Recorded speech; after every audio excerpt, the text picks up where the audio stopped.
Hi, you're listening to Mighty Mommy, and I'm ready to share some creative, insightful, and practical parenting tips. I'm your host, Cheryl Butler.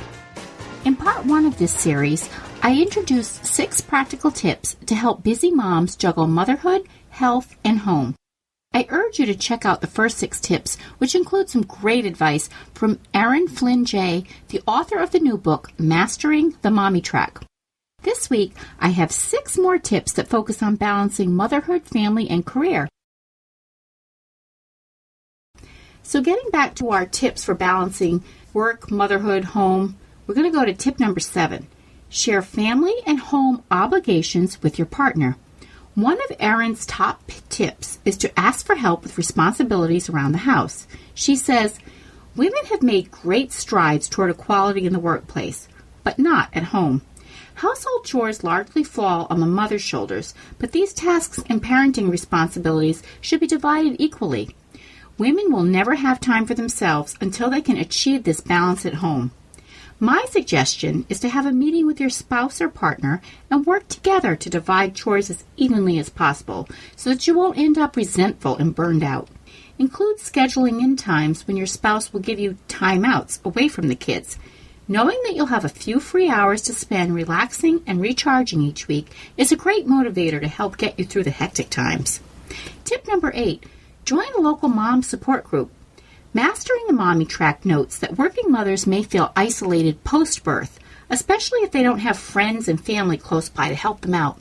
New moms need all the support they can get while caring for babies, feeding on demand, and coping with their own sleep deprivation. Yet, support is also needed beyond a baby's first year. Believe me. I recommend mothers looking to join a local mom support group. Conduct online research to determine what your city or region has to offer. Then get involved.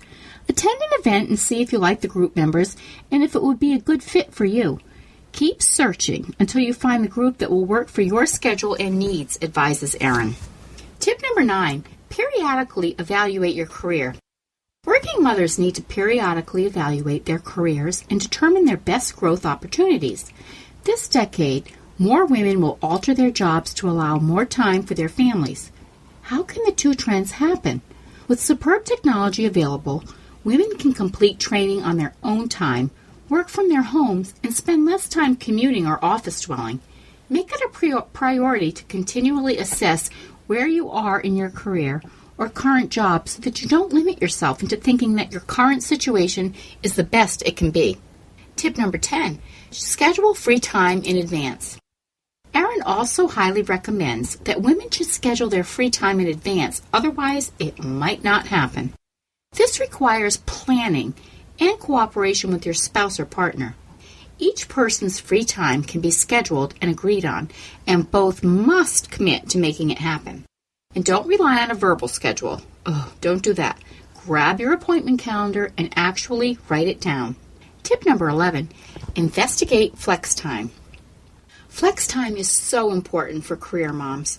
Erin suggests that women ask their current employer for a change in their schedule, which can include the option of telecommuting, working flexible hours, working a compressed work week, or going part-time. You need to build a solid case for your changing schedule, a case where the main argument doesn't hinge on your needs, but rather on what's best for the company. And see if your boss will allow some flexibility.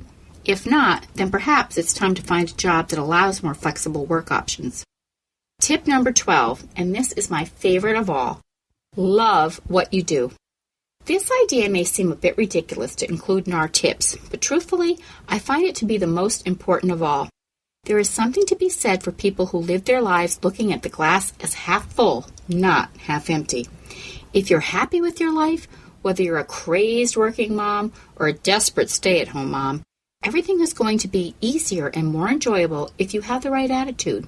My life with 8 kids has had more downs than ups, but I have a choice every day to love my situation or hate it. No one wins if you feel your circumstances are difficult or miserable, especially not your family. I think parenting is the most important job I will ever have. And if there's one message I can leave with my own kids, it will be to always love what you do. And if you don't, do something about it. What strategy do you rely on to balance motherhood and life? Let me know in the comments or post them on the Mighty Mommy Facebook page.